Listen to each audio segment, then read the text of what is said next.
we were actually teaching on the same course. I've gotten his class, of course, naturally. And he hit me with his fingers, and he's only a little guy. He hit me across the shoulders, and it was like iron spikes going in. Now, Higonai Sensei has exactly the same kind of feeling in his body, but you can see he's a lot more robust, a lot more solid. And as you said, the fists are clenched. The fists are now clenched. And those fists are incredible now. Oh yes, I've been hit by them, and I know exactly what they feel like.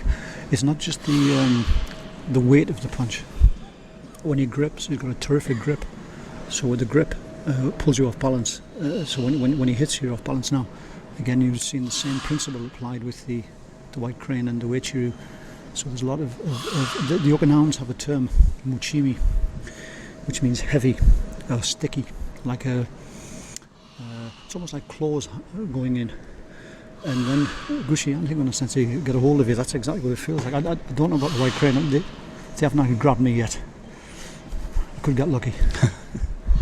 But it is remarkable to see the transformation from the beginning to the end. And I was saying to Imran earlier, it shows that as many differences as we've got similarities as well. Absolutely. What you've got, the differences are fairly superficial, really, possibly cultural. The Chinese will do things in a certain way with a certain set of values. The Okinawans are, in a sense, much more simple people, direct people, and because of that simplicity, and I don't mean that in a negative way. They will go straight into the movements. The Chinese have an expression, painting legs on the snake, which means unnecessary movements and so forth. And I suspect, if you like, the Okinawans they're even more like that. They'll strip away unnecessary things. And Harry, it's just been brought to our attention that these masters that we see in front of us have got a combined age of over 250 years old. Yes. Well, this is the thing. It's an interesting concept of what does old mean. You know, people talk about, I'm 50, I'm 55, I can't do this. Well, certainly Higonai Sensei, I know he's 69, 70. Gushi's, I think, is about the same. The Chinese guy in the end, I suspect, is about the same. He's 65, I was 65, told, yes. So he's within that boundary, as it were. If they can do it, and they have been doing it all their lives, it's a lifelong discipline. And because of that, you can see the benefits of the training. They move like young men. And it's great to see an audience appreciate this so much as well. I think karate in the West, possibly we've gone through a set of stages where there was initially a very naive kind of adolescent hero worship of anything. That was fairly sensibly thrown away, replaced by competition, tournament stuff, and it produced heroes. And again, heroes are okay, but everybody has feet of clay to some degree, and people got a bit cynical about that. And in a way, that's done us a lot of good because it's thrown us back. It's thrown us back on the older ideas. And when you've got people like this, and you've got people with this level of skill and commitment, and also the most important thing, actually, I've noticed, is the simple pleasure they have, the simple joy they take in the training. And that's the important thing. There's an important word in Japanese, makoto, which means sincerity. And Alan Watts, who's one of my favourite writers, he said people confuse sincerity with being serious. And actually, just the simple pleasure of doing something, the joy of what you do, comes through with these men. People ask me why I train, and it's for the same thing, because I like it at the end of the day. That's a real reason. And what are they doing here now, Harry? Okay, well, Higonai Sensei, I think, is doing Sanchin, or I think they're doing it again. They're doing Sanchin again, performing Sanchin again. But this time they're doing it all together, because last time we saw them one at a time, one by one. Yeah. But this time all four men doing it together, and this is a really remarkable achievement to see this today under one roof. Absolutely. What is interesting as well, if you watch the Chinese form, you see this step back. Now in Goju-ryu, the version of Sanchin Higonai Sensei is doing now is called Miyagi Sanchin, because they step back. The original version of Goju in the Goju form resembles the Uechi one. You step forward, you turn, you step forward, you turn, then you step again. So again, you've got a kind of overlap with a slightly older form in the Goju version.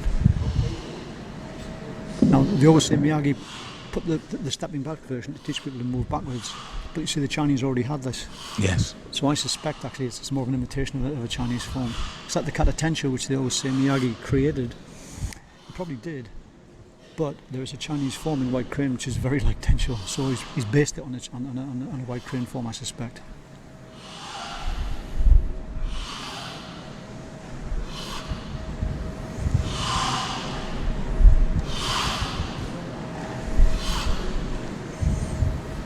Interesting as well, one thing I have noticed, I trained with Higona Sensei in Japan in 1977 for about 2 years, 2.5 years, and the kata seems to have got a little slower. He's really slowing down, not because of age, I don't think. Well, that was going to be my question, Harry. Is it just a natural thing as you age, or is there a deeper purpose? I suspect what he's trying to do is he's trying to hold people's attention on the movements. A little like Tai Chi. The way the Tai Chi people do the movement slowly, so you concentrate on the feeling. But we've witnessed something special here today. Oh, absolutely. 4 masters. Harry, it's been a pleasure working with you, and thank you for that. How unique this is this evening on this 50th anniversary, as sponsored and promoted by Cyber Budo.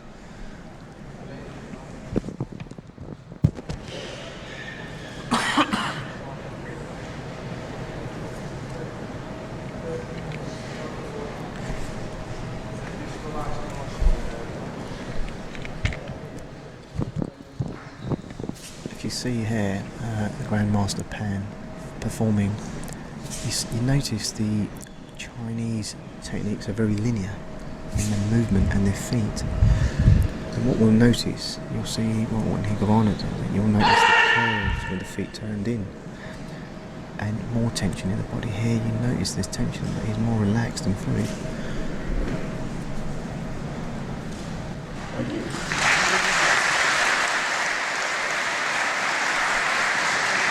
And now, Master Chen. And again, this is 1 generation removed from Master Pan. Yes, sure. That's his student.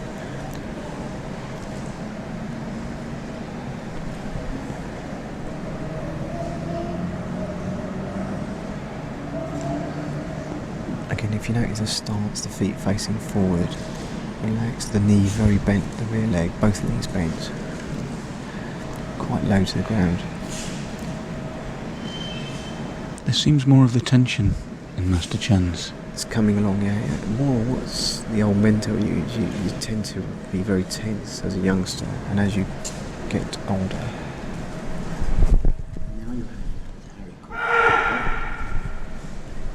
I'm going to hand over now to Harry Cook. International fans.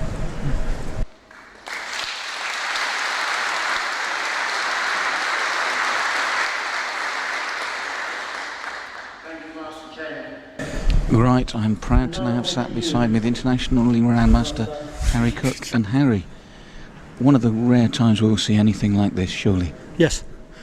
From a historical point of view, this is terrific, because what you've actually got is the white crane is probably the root or the origin of much of Okinawan karate. Sanchin is the core or the heart of Okinawan karate, and Master Gushi now, Uechiru style, performing the kata now. Uechiru is composed of 3 elements: tiger, crane, and dragon. And Sanchin, as you've just seen from the white crane, has been adapted or modified to Okinawan needs. But you can see very similar elements. The stance is the obvious one. The body tension, Yes. which is solid. You see it. The breathing and the very fact the whole body is used as a unit. And you see he's doing open hands as a lot of the Chinese did. This may be an early, or possibly one of the earliest Okinawan versions, or very similar to an Okinawan version. The next guy up, my teacher, Maru Higona, his Sanchin will be closed fist. But in the Goju-ryu line, the closed fist Sanchin is actually a more modern development, which comes from Chojo Miyagi. Miyagi was taught by Kanryo Higona.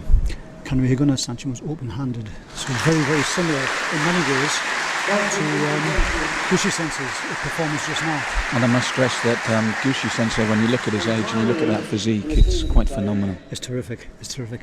I trained with him in California about 2 years.